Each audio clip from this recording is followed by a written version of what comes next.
받으실 하나님의 말씀은 누가복음 1장 26절에서 38절까지의 말씀입니다.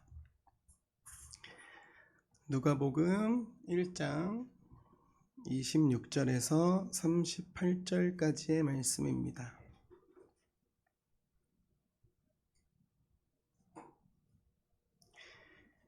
같이 한 목소리로 읽겠습니다. 시작.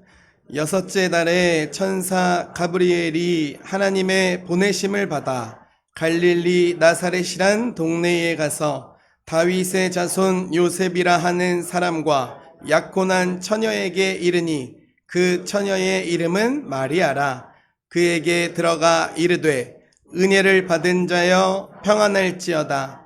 주께서 너와 함께 하시도다 하니 처녀가 그 말을 듣고 놀라 이런 인사가 어찌함인가 생각하매 천사가 이르되 마리아여 무서워하지 말라. 내가 하나님께 은혜를 입었느니라. 보라 내가 잉태하여 아들을 낳으리니 그 이름을 예수라 하라. 그가 큰 자가 되고 지극히 높으신 이의 아들이라 일컬어질 것이요 주 하나님께서 그 조상 다윗의 왕위를 그에게 주시리니 영원히 야곱의 집을 왕으로 다스리실 것이며 그 나라가 무궁하리라. 마리아가 천사에게 말하되 나는 남자를 알지 못하니 어찌 이 일이 있으리이까. 천사가 대답하여 이르되 성령이 내게 임하시고 지극히 높으신 이의 능력이 너를 덮으시리니 이러므로 나실 바 거룩한 이는 하나님의 아들이라 일컬어지리라. 보라 내 친족 엘리사벳도 늙어서 아들을 배었느니라. 본래 임신하지 못한다고 알려진 이가 이미 6달이 되었나니 대저 하나님의 모든 말씀은 능하지 못하심이 없느니라.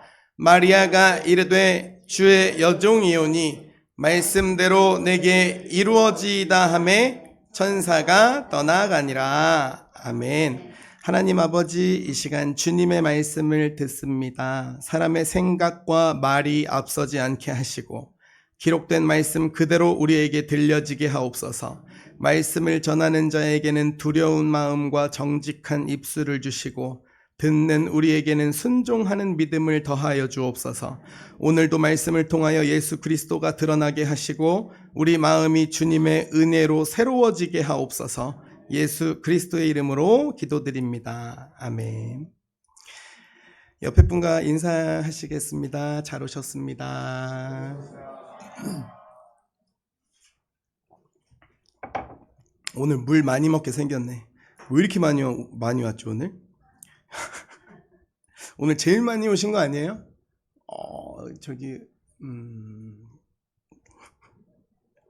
되게 잘생긴 친구가 뒤에 와 있네. 되게 반갑네요. 지난 본문에서는 그 사가랴는 성전 안에서 하나님의 말씀을 들었습니다. 오래 기다리던 기도에 하나님이 응답하셨고 엘리사벳은 아들을 잉태했어요. 사가랴의 입은 잠시 닫혔습니다. 그런데 하나님의 말씀하신 일은 이루어 가셨습니다. 사람의 믿음이 흔들려도 하나님의 말씀은 그대로 이루어졌음을 우리는 함께 듣고 보았습니다. 요즘 제가 크게 느끼게 된 것이 하나 있어요. 원로 목사님께서 목회하실 때 늘 하셨던 말씀이 있었는데 목회자가 가장 기쁠 때는 성도가 잘 될 때라고 말씀을 하셨어요. 예전에는 그 말씀의 뜻이 어떤 뜻인지는 알았어요. 어떤 뜻인지는 알았는데 제 마음에 막 와닿지는 않았습니다.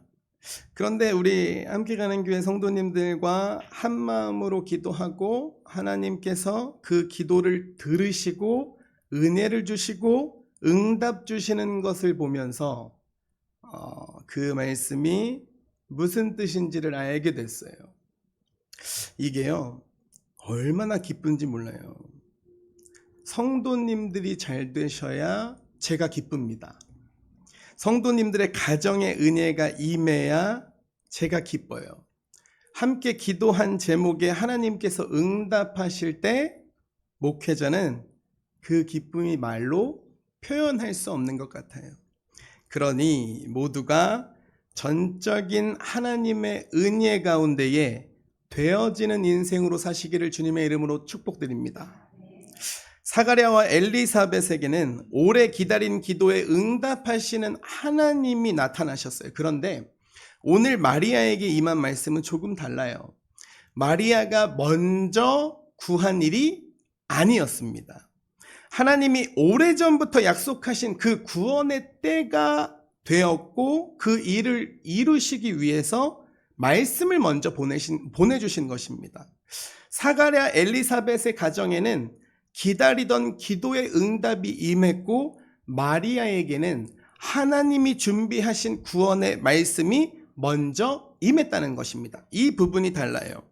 이제 말씀은 예루살렘 성전에서 갈릴리 나사렛으로 이어집니다. 제사장 사가랴에게 임했던 말씀이 이제 마리아에게 임해요. 요한의 출생 예고 다음에 예수님의 탄생 예고가 이어집니다. 하나님은 요한을 통해서 주님의 길을 준비하게 하시고 이제 예수 그리스도께서 누구신지를 마리아에게 말씀하십니다. 그런데 그 말씀은 마리아가 예상하고 준비한 말씀이 아니었어요. 마리아의 하루 속으로 하나님의 말씀이 들어왔어요. 그런데 그 말씀은 마리아의 삶 전체를 완전히 바꿔버리는 말씀이었습니다. 우리도 그럴 때가 있어요. 말씀은 들리는데 나의 삶과 너무 멀어 보일 때가 있어요. 하나님이 하실 일이라고는 하는데 내가 감당할 수 있을지 먼저 걱정이 될 때가 있습니다. 그러나 하나님이 은혜로 말씀하실 때 내 상황만 크게 보면 마음만 흔들릴 수밖에 없습니다. 그때 우리가 붙들어야 할 것은 먼저 무엇이냐면 하나님의 은혜입니다. 그렇다면 하나님의 은혜가 우리에게 찾아왔을 때 우리는 그 말씀을 어떻게 받아들이고 어떻게 응답해야 할까요? 첫 번째, 내 조건보다 먼저 찾아온 은혜를 믿어야 합니다. 26절부터 28절을 한번 같이 읽어보겠습니다. 시작. 여섯째 달에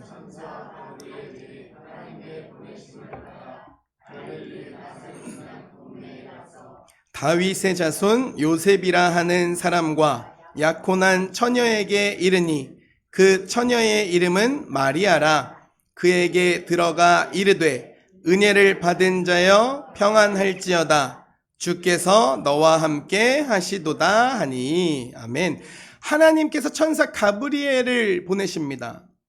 보내신 곳은 예루살렘 성전이 아니라 갈릴리 나사렛이었어요.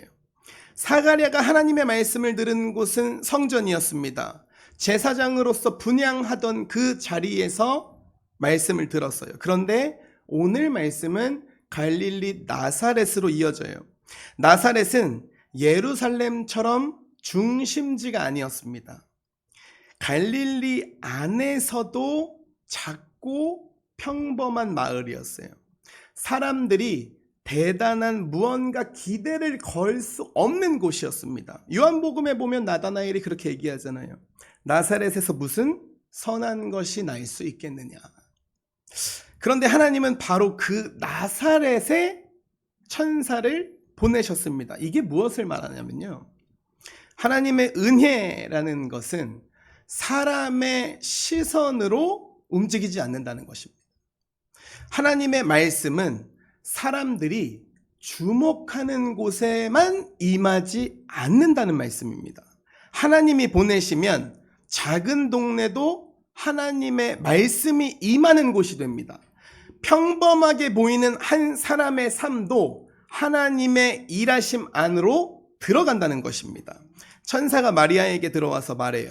은혜를 받은 자여 평안할지어다. 주께서 너와 함께 하시도다. 마리아가 처음 들은 말이 뭐예요, 여러분? 은혜를 받은 자요. 하나님은 마리아에게 먼저 은혜를 말씀하셨어요. 마리아야, 너가 이런 능력이 있어. 너가 이런 자격이 있어. 그러니 이제는 나의 일을 감당해라. 라고 말씀하지 않으셨어요. 이렇게 시작하지 않으셨어요. 먼저 은혜를 말씀하셨습니다. 너가 은혜를 입었어. 주께서 너와 함께 하신다. 라고 말씀하신 거예요. 하나님의 일이라는 것은 이렇게 은혜에서 시작된다는 것입니다. 여기서 은혜를 받은 자여는 하나님이 먼저 은혜를 베푸셨다는 뜻이에요. 마리아의 어떤 조건 때문에 은혜가 임한 것이 아닙니다. 하나님께서 먼저 은혜로 찾아오셨어요. 하나님의 일은 그렇게 은혜에서 시작됩니다. 에베소서 2장 8절입니다. 같이 읽겠습니다. 시작. 너희는 그 은혜에 의하여 믿음으로 말미암아 구원을 받았으니 이것은 너희에게서 난 것이 아니요 하나님의 선물이라. 아멘. 은혜는 우리에게서 난 것이 아닙니다. 하나님의 선물입니다. 신앙의 시작도 여기에 있어요. 내가 하나님께 먼저 나아간 것이 아니라 하나님께서 은혜로 우리에게 먼저 찾아오셨다는 것입니다. 내가 그 은혜를 받을 자격이 충분해서 받은 것이 아니라 하나님이 주셨기 때문에 받은 것입니다. 그러니 은혜를 받은 사람은 자기 자랑으로 설 수 없어요. 하나님이 주신 선물 앞에서 감사로 서야 한다는 것입니다. 29절과 30절도 같이 보겠습니다. 시작. 처녀가 그 말을 듣고 놀라 이런 인사가 어찌함인가 생각하매 천사가 이르되 마리아여 무서워하지 말라 내가 하나님께 은혜를 입었느니라. 마리아는 그 말을 듣고 놀랐어요. 이런 인사가 어찌함인가 라고 생각했습니다. 은혜의 말씀이 왔다고 해서 마리아가 아무렇지 않았던 것이 아닙니다. 하나님의 말씀이 들어오면 우리 마음이 흔들릴 수밖에 없어요. 왜냐하면 지금까지의 내 계획보다 비교할 수 없는 너무나 큰 하나님의 은혜가 들어오니까 지금까지 내가 가지고 있던 신념과 내가 가지고 있던 생각들이 방향이 바뀌어질 수밖에 없기 때문입니다. 천사는 다시 말해요. 마리아여 무서워하지 말라. 내가 하나님께 은혜를 입었느니라. 마리아가 두려워하지 않아야 할 이유는 자신의 용기나 자신의 담대함이 아니었어요. 하나님께 은혜를 입었기 때문입니다. 마리아가 붙잡아야 할 것은 자기 삶의 어떠한 안정감이 아니라 하나님께 은혜를 입었다는 말씀입니다. 고린도전서 1장 27절입니다. 같이 읽겠습니다. 시작.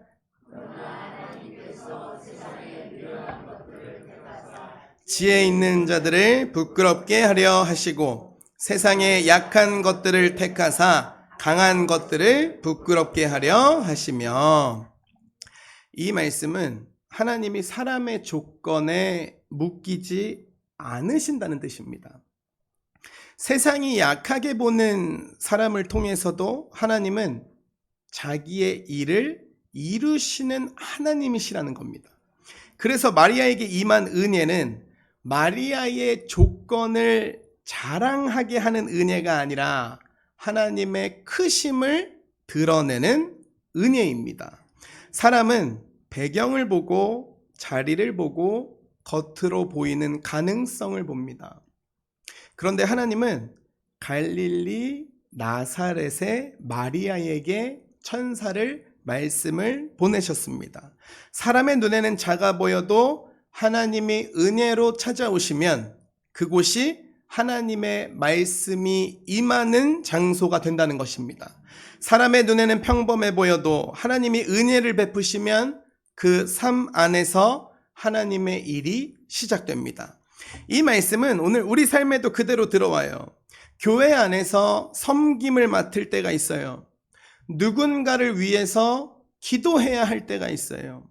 가정 안에서 믿음의 말을 먼저 해야 할 때가 있습니다. 그때 우리는 자꾸 사람의 기준으로, 세상의 기준으로 나를 봅니다. 나를 봐요. 말주변이 있는지 경험이 있는지, 사람들이 어떻게 볼지, 내가 끝까지 감당할 수 있을지를 먼저 생각합니다. 그런데 하나님이 부르시면 뭐가 먼저 온다고요? 은혜가 먼저 옵니다. 내가 얼마나 준비되었는 사람인지가 아니라 하나님이 은혜로 부르셨다는 사실이 먼저입니다. 그리고 하나님은 부르신 사람을 그 은혜 안에서 한 걸음씩 걷게 하시는 하나님이십니다. 아멘입니까, 여러분? 31절부터 33절을 같이 읽어보겠습니다. 시작. 보라, 내가 잉태하여 아들을 낳으리니 그 이름을 예수라 하라. 그가 큰 자가 되고 지극히 높으신 이의 아들이라 일컬어질 것이요, 주 하나님께서 그 조상 다윗의 왕위를 그에게 주시리니 영원히 야곱의 집을 왕으로 다스리실 것이며 그 나라가 무궁하리라. 아멘. 천사는 마리아가 낳을 아기가 누구신지를 말합니다. 그 이름은 예수입니다. 그분은 큰 자가 되시고 지극히 높으신 이의 아들이라 불리실 분입니다. 다윗의 왕위를 받아서 영원히 다스리실 왕이십니다. 그러니까 마리아에게 임한 은혜의 중심은 마리아 자신이 아니라 예수 그리스도시라는 겁니다. 하나님이 보내시는 아들은 잠시 있다가 사라지는 왕이 아니라 그 나라가 무궁한 영원한 왕이십니다. 여기서 은혜의 중심을 놓치면 안 됩니다. 마리아에게 임한 은혜는 마리아가 사람들 앞에서 높아지는 일이 아니었어요. 예수 그리스도께서 이 땅에 오시는 일이었습니다. 하나님이 마리아에게 은혜를 베푸신 이유는 마리아의 이름을 크게 만들기 위해서가 아니라 예수 그리스도를 보내시기 위함이었습니다. 은혜라는 것은 나를 자랑하게 하는 것이 아니라 내 삶을 통해서 예수님을 드러나게 하는 거구나. 은혜는 나를 자랑하는 것이 아니라 예수님을 드러내는 것입니다. 사무엘하 7장 16절입니다. 시작. 내 집과 내 나라가 내 왕위가 영원히 견고하리라. 아멘. 하나님께서 다윗에게 약속하셨던 말씀이 있어요. 다윗, 너의 왕위가 영원히 견고하리라 라는 약속입니다. 이 약속을 천사가 마리아에게 말한 다윗의 왕위와 그 나라가 무궁하리라 라는 말씀은 이 약속과 이어집니다. 예수님은 잠시 있다가 사라지는 왕이 아니십니다. 사람의 힘으로 세워졌다가 무너지는 왕도 아니십니다. 하나님이 약속하신 영원한 왕이십니다. 그러므로 마리아에게 찾아온 은혜는 한 사람의 개인적인 감동으로 끝나는 일이 아니었습니다. 하나님께서 오래전부터 약속하신 구원을 예수 그리스도 안에서 이루시는 일이었어요. 나사렛이라는 작은 동네와 작은 집에 임한 말씀이지만 그 말씀 안에는 하나님 나라의 왕이신 예수 그리스도가 계셨다는 것입니다. 우리에게도 은혜가 임하면 결국 예수님이 드러날 수밖에 없다는 것입니다. 내가 은혜를 받았다라는 말은 내 자신의 명성이 드러난다라는 뜻이 아니에요. 단순히 내가 위로받았다라고 끝나는 것도 아닙니다. 은혜가 임하면 내 가정 안에서 예수님이 드러나야 하고, 은혜가 임하면 나의 말과 나의 태도 안에서 예수님이 드러나야 하고, 은혜가 임하면 함께 가는 교회 안에서 예수 그리스도의 이름만 높아져야 한다는 것입니다. 사랑하는 함께 가는 교회 성도 여러분, 하나님의 은혜가 찾아올 때 내 조건을 먼저 계산하지 않기를 부탁드립니다.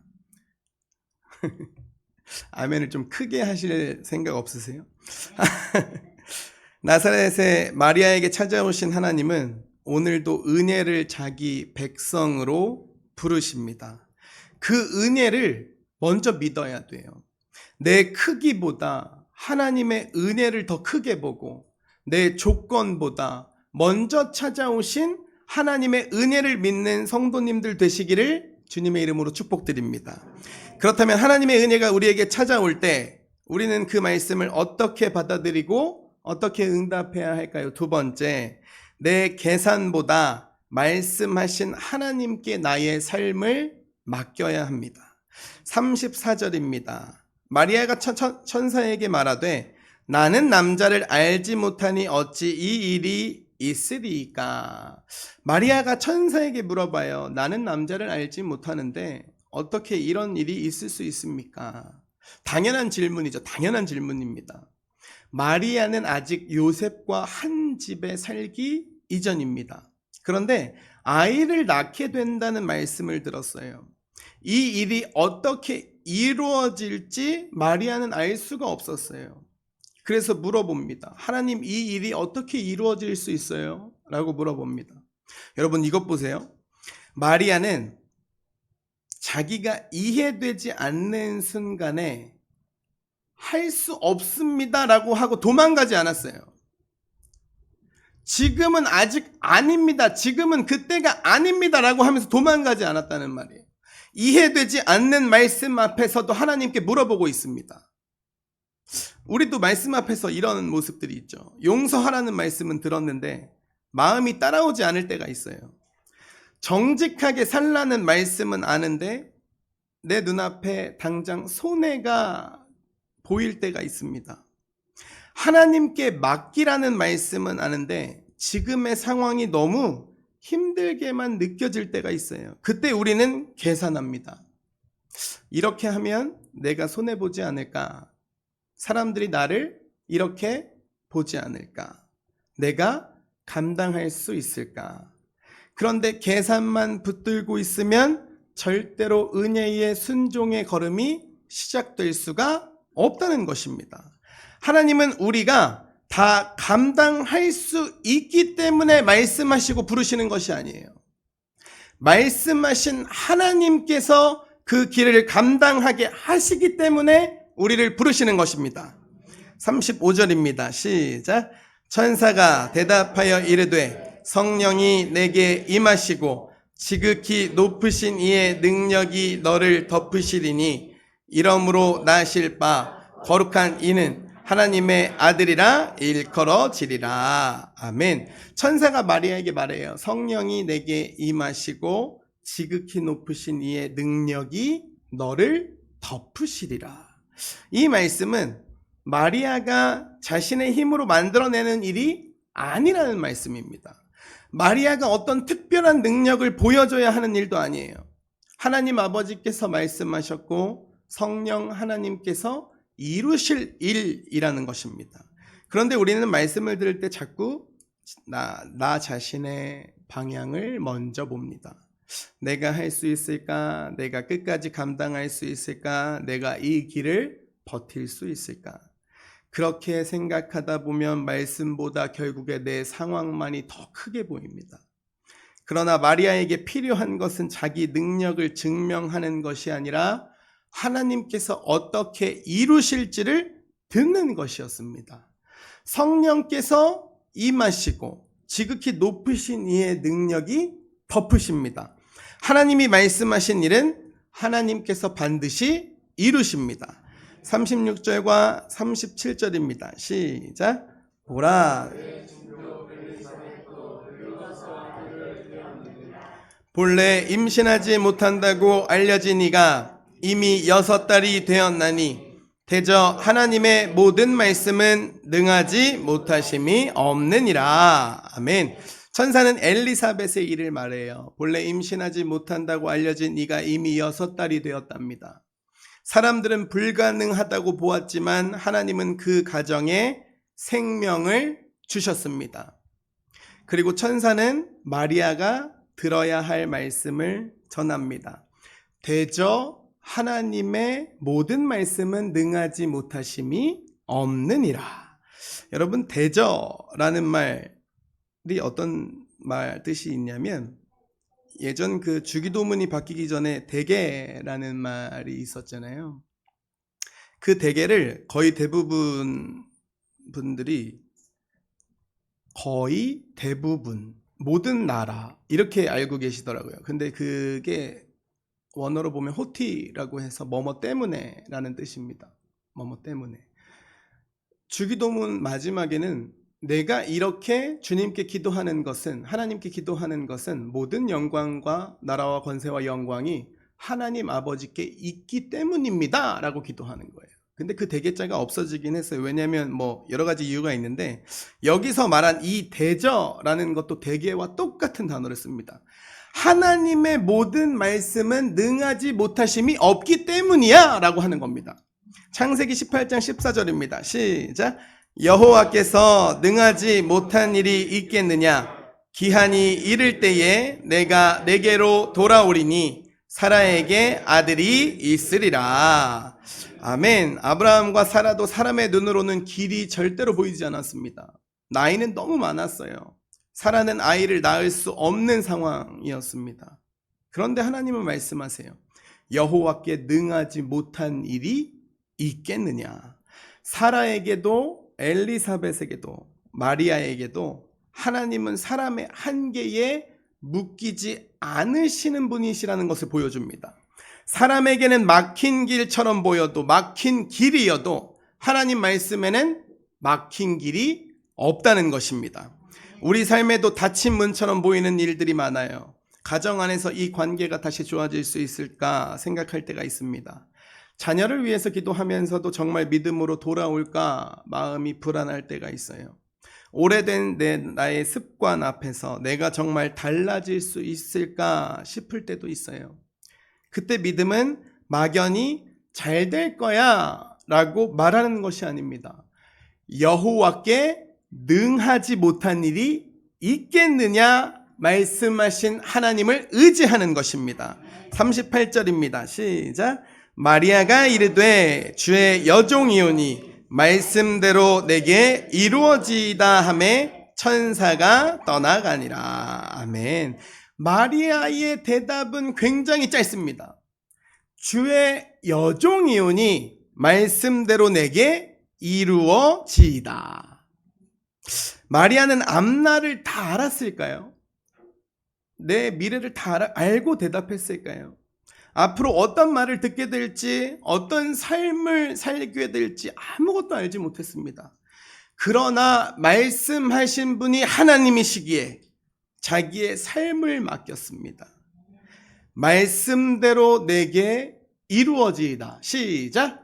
말씀대로 내게 이루어지이다. 아멘. 이것이 말씀을 들은 사람의 응답입니다. 우리 마지막으로 한 구절만 같이 읽어보겠습니다. 이사야서 55장 11절입니다. 시작. 내 입에서 나가는 말도 이와 같이 헛되이 내게로 되돌아오지 아니하고 나의 기뻐하는 뜻을 이루며 내가 보낸 일에 형통함이니라. 아멘. 하나님의 입에서 나간 말씀은 헛되이 돌아오지 않는다고 말씀하십니다. 하나님께서 기뻐하시는 뜻을 이루신다고 말씀하세요. 그래서 마리아는 자기의 삶을 말씀에 맡길 수가 있었습니다. 순종이라는 것은 나의 신념이 강해서 하는 일이 아닙니다. 내가 시간이 남아서 하는 일이 아니에요. 말씀하신 하나님께서 이루시는 하나님이심을 믿고 하는 것이 순종입니다. 오늘 우리에게도 이 고백이 필요해요. 말씀대로 내게 이루어지이다. 이 고백은 예배당 안에서만 하는 말이 아닙니다. 집에 돌아가셔서 말 한마디를 바꾸는 것입니다. 일터에서 정직이라는 것을 선택하는 것입니다. 손해가 보여도 하나님이 기뻐하시는 길을 가는 것입니다. 먼저 사과하기 싫은 마음이 올라와도 주님 앞에서 먼저 낮아지는 것입니다. 섬김이 부담스러워도 하나님께서 맡기신 일을 피하지 않는 것입니다. 사랑하는 함께 가는 교회 성도 여러분, 말씀대로 삶을 맡긴다는 것은 모든 길을 내가 다 보고 움직이는 것이 아닙니다. 하나님이 말씀하셨기에 오늘 한 걸음을 내디는 것입니다. 마리아는 자기 앞의 길을 다 보지 못했지만 말씀하신 하나님을 믿고 응답했습니다. 말씀을 마음에 담아 정리하겠습니다. 하나님의 말씀은 갈릴리 나사렛의 마리아에게 찾아왔습니다. 마리아가 자기 인생을 다 준비해서 하나님께 내민 것이 아니었습니다. 하나님이 먼저 은혜로 찾아오셨어요. 천사가 말했습니다. 은혜를 받은 자여. 은혜를 받을 자여가 아니라 은혜를 받은 자여라고 말했습니다. 사람의 조건보다 하나님의 은혜가 먼저였습니다. 그런데 그 은혜는 마리아를 편한 길로 부르지 않았어요. 마리아의 삶 전체가 하나님의 말씀 안으로 들어가게 하셨습니다. 마리아는 다 알지 못했습니다. 어떻게 앞으로 살아갈지, 어떤 말을 듣게 될지 다 알지 못했어요. 그러나 마지막에 이렇게 고백합니다. 주의 여종이오니 말씀대로 내게 이루어지이다. 은혜를 받은 사람의 입에서 나온 순종의 고백입니다. 저와 여러분 모두의 신앙이 여기까지 나아가기를 소원합니다. 은혜를 받았다고 말하면서도 계속 나의 조건만 보고 있고, 말씀을 듣고도 한 걸음 나아가는 게 너무나 어려운 상황입니다. 말씀을 믿는다고 말하면서도 계속 내 생각만 붙잡고 있으면 순종의 자리까지는 절대로 갈 수 없다는 것입니다. 하나님의 은혜로 찾아오실 때에 우리는 나의 조건보다 하나님의 은혜를 먼저 믿어야 합니다. 그리고 내 판단보다 말씀하신 하나님께 삶을 맡겨야 합니다. 오늘 이 고백으로 나아가길 원합니다. 주님, 제 조건보다 주님의 은혜를 믿겠습니다. 제 생각보다 주님의 말씀을 따르겠습니다. 제 삶에 주님의 말씀이 이루어지게 하옵소서. 두려움이 올라와도 은혜를 믿고 앞이 다 보이지 않아도 말씀하신 하나님께 삶을 맡기는 함께 가는 교회 모든 성도님들, 그리고 제가 되기를 주님의 이름으로 간절히 축복드립니다.